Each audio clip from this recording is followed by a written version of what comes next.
If you are preparing for UPPCS Prelims Examination 2026, then this video is going to be very helpful for you all. Welcome to Bodhi Sangam, where UPSC meets UPPCS. Today, I am gonna teach you about geography. Geography को हम UPPCS prelims examination के लिए दो perspective से पढ़ते हैं। पहला एक जनरल ज्योग्राफी है, दूसरा एक यूपी की ज्योग्राफी है। जनरल ज्योग्राफी में हम इसको दो डिवीज़न में पढ़ते हैं, एक है वर्ल्ड ज्योग्राफी, दूसरा है इंडियन ज्योग्राफी। इन दोनों का जो सबसेट है वो है मैप। जब भी हम वर्ल्ड ज्योग्राफी और इंडियन ज्योग्राफी को पढ़ते हैं, हम हमेशा मैपिंग को ज़रूर कंसीडर करते हैं, क्योंकि मैपिंग का अच्छा खासा रोल है यूपीपीसीएस प्रीलिम्स एग्जामिनेशन में। यदि हम सोर्सेज की बात करें तो आई विल कंसीडर कि आपने एटलीस्ट अपना फाउंडेशन कहीं न कहीं से ज़रूर कंप्लीट किया होगा। दैट इज़ आपको ज्योग्राफी की बेसिक नॉलेज ज़रूर ही होगी और आपने एनसीईआरटीज़ तो ज़रूर ही कवर की होंगी। यूपी की ज्योग्राफी पढ़ने के लिए आई विल सजेस्ट कि Uttar Pradesh eight a glance bye घटना चक्र आप ज़रूर फॉलो कर सकते हैं। इसमें इसका ज्योग्राफी का सेक्शन है वो 87 to 129 पेजेस हैं। और हमारा जो अल्टीमेट फाइनल पनेसिया है वो है जनरल ज्योग्राफी, दैट इज़ घटना चक्र जो ज्योग्राफी की है वो।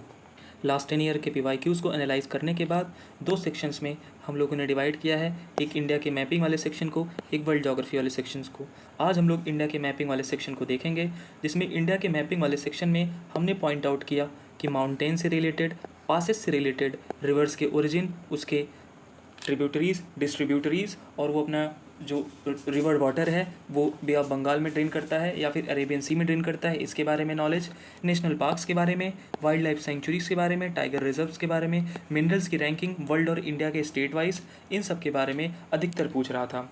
इसी में से हम आज एक टॉपिक को कवर करेंगे, वो है पासेस। अब हम पासेस को पढ़ेंगे कैसे। सबसे पहले मैं आपको ये बता दूं कि पास होता क्या है। पास जनरली दो माउंटेन्स के बीच का जो एरिया होता है जिसका यूज करते हुए हम एक पॉइंट से दूसरे पॉइंट पे जा सकते हैं, उसी को हम लोग पास कहते हैं। पास को पढ़ने के लिए आपको सबसे पहले ये देखना होगा कि पास से रिलेटेड क्वेश्चंस कैसे पूछे जाते हैं यूपीपीसीएस एग्जामिनेशन में। सबसे पहले आप इस क्वेश्चन पे नज़र डालिए। जैसा इसमें पहला तीसरा वाला क्वेश्चन है, which one of the following is not correctly matched. तो इसमें आप नोटिस करेंगे तीन ऐसे पासेस हैं जिनका सही मिलान किया गया है, बट एक पास है जो कि भूरघाट पास, इसमें ये हमारा रॉन्ग मैच किया गया है। ऐसे ही करके हम एक क्वेश्चन और देख सकते हैं इसमें, जो कि पूछा हुआ है which one of the following is not correctly matched. तो इसमें आप लोग नोटिस कर रहे होंगे कि लिपुलेख पास जो है वो हमारा उत्तराखंड में है, ना कि उत्तर प्रदेश में। ऐसे ही आगे बढ़ते हुए अगले पेज पे हम लोग आते हैं। इसमें देखिए क्वेश्चन पूछा हुआ है कि which one of the following is not correctly matched. ऐसे ही नाथुला पास जो है मेघालय में दिया हुआ है। ये हमारे टाइप ऑफ क्वेश्चंस को आप कंसीडर कर सकते हैं कि यूपीपीसीएस पास से रिलेटेड कैसे क्वेश्चन पूछता है। इवन इन 2025 इन्होंने पूछा हुआ था which one of the following is not correctly matched. इसमें से हमारा जो लिपुलेख पास है, हम पीछे ही देख के आ चुके हैं कि लिपुलेख पास जो है वो हमारा उत्तराखंड में है, लद्दाख में बिल्कुल नहीं है। तो इससे हमारा एक नॉलेज हमें पता होता तो हम आंसर को ईजिली पा सकते थे। हमें ये पता है नाथुला पास सिक्किम में है, बॉमडिला अरुणाचल प्रदेश में है, शिवकिला हिमाचल प्रदेश में है। So these are the type of questions. और यूपीपीसीएस ने 2024 में एक प्रकार का क्वेश्चन और पूछा हुआ था, जिसको मैं अभी आपसे इंट्रोड्यूस कराने जा रहा हूँ। वेट अ मिनट, ये रहा। अब ये यूपीपीसीएस ने थोड़ा सा शॉक किया था स्टूडेंट्स को ऐसे टाइप के क्वेश्चन को पूछ के। पहले वे जनरली पूछा करते थे कि स्टेट देते थे या फिर यूटी देते थे, उनसे रिलेटेड पासेस के बारे में पूछते थे। अब इन्होंने यहाँ पे पूछा है पास और उसकी हाइट फ्रॉम सी लेवल। इसको आप दो प्रकार से सॉल्व कर सकते हैं।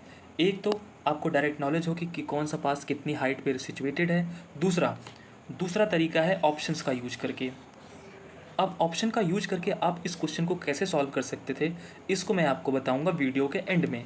तो इसी के साथ सबसे पहले हम चलते हैं पासेस को कवर करने।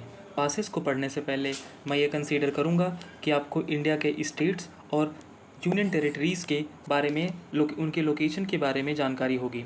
सबसे पहले हम एक ब्लैंक मैप पे हिमालय के रीजन्स को थोड़ा सा डिवाइड करके देख लेते हैं।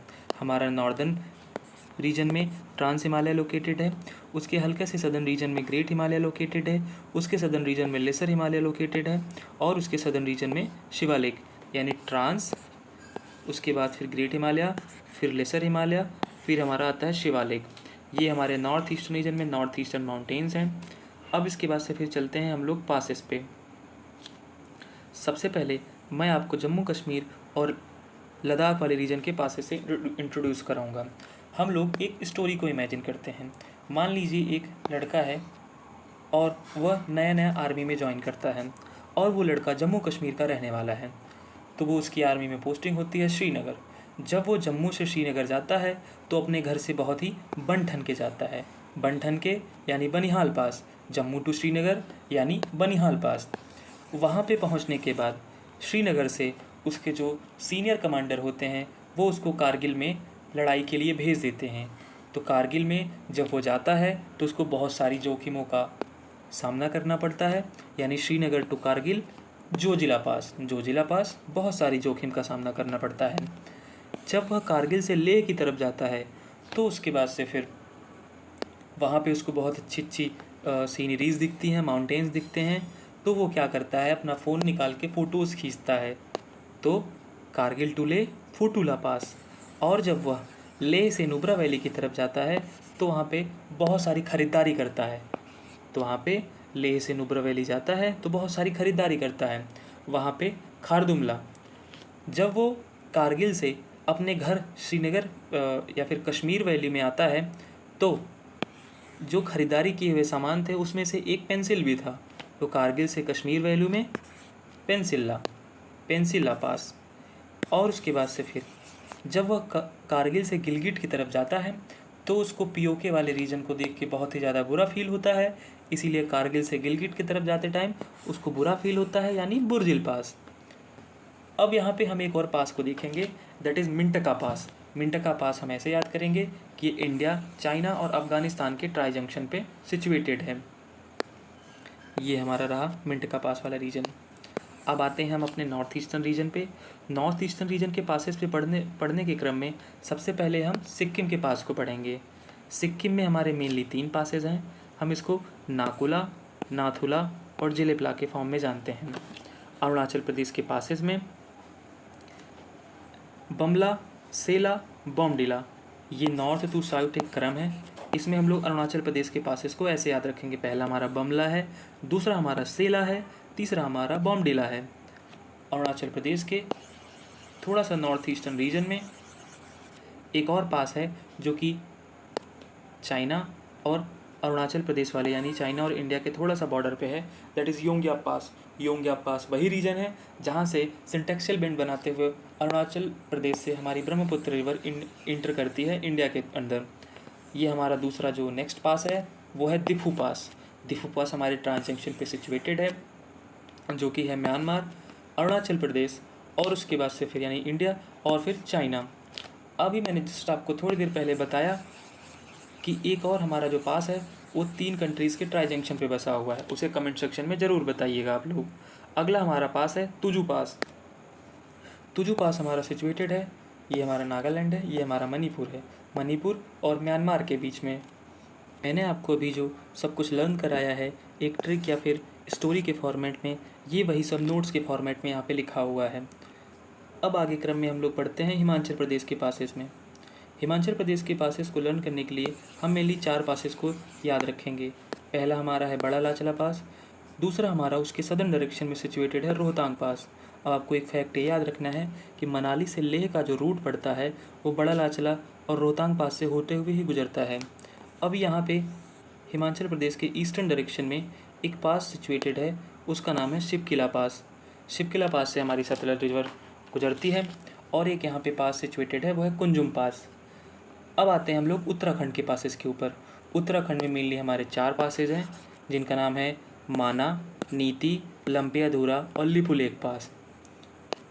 अब आते हैं हम लोग पासेस को लर्न करने के क्रम में सदर्न इंडिया में। नॉर्थ इंडिया और नॉर्थ ईस्टर्न इंडिया के पासेस को लर्न करने के बाद हम आते हैं साउथ इंडिया के कुछ पासेस में, दैट इज़ पेनिनसुलर इंडिया के पासेस में। हम यहाँ पे राजस्थान वाले रीजन में केवल एक पास को याद रखेंगे, हल्दी घाटी पास, वो उतना इंपॉर्टेंट नहीं है। सबसे पहले हम आते हैं महाराष्ट्र में। महाराष्ट्र में हम 2 पासेस को याद रखेंगे, इसको भी हम एक ट्रिक के फॉर्मेट में याद रखेंगे।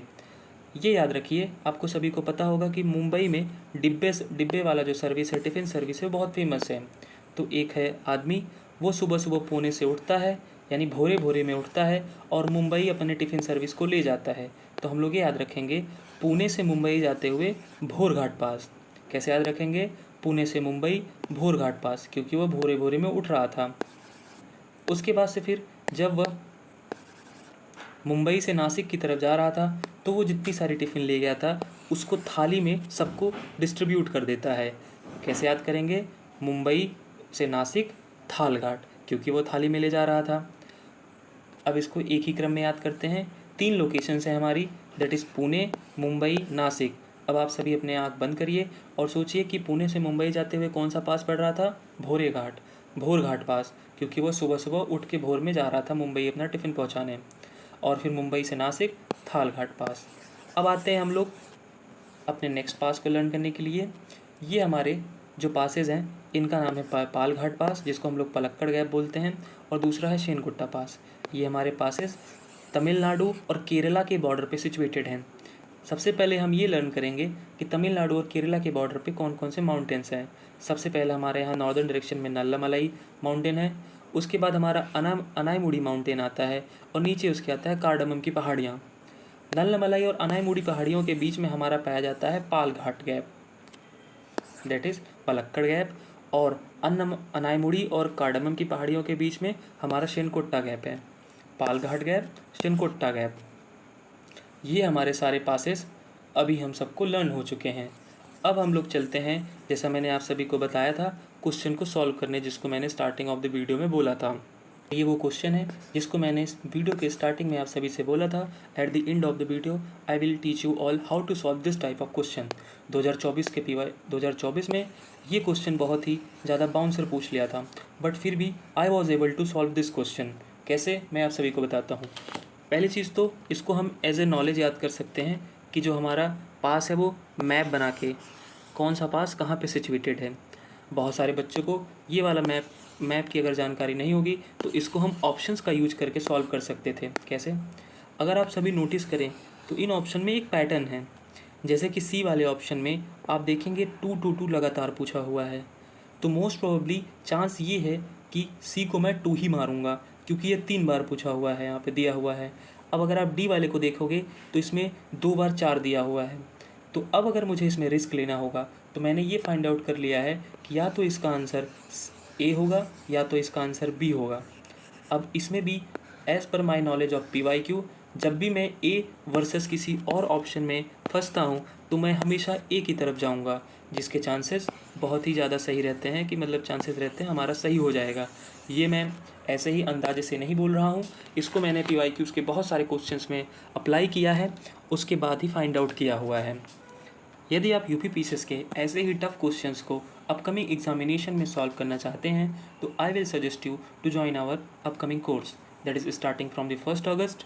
इसमें हम आपको जनरल स्टडीज़ के जो सब्जेक्ट्स हैं, that is polity, geography, economy, science, history और यूपी स्पेशल इन्वायरमेंट, जितने भी सब्जेक्ट्स हैं हम आपको MCQs को डिफरेंट तरीके से सॉल्व करने के साथ साथ उसके पूरे कंसेप्ट को भी पढ़ाएंगे। और if you want to join our channel, you can scan this QR code. So that's all for today's lecture. Keep revising, keep practicing and stay consistent. I'll see you in the next class. Thank you so much for watching video.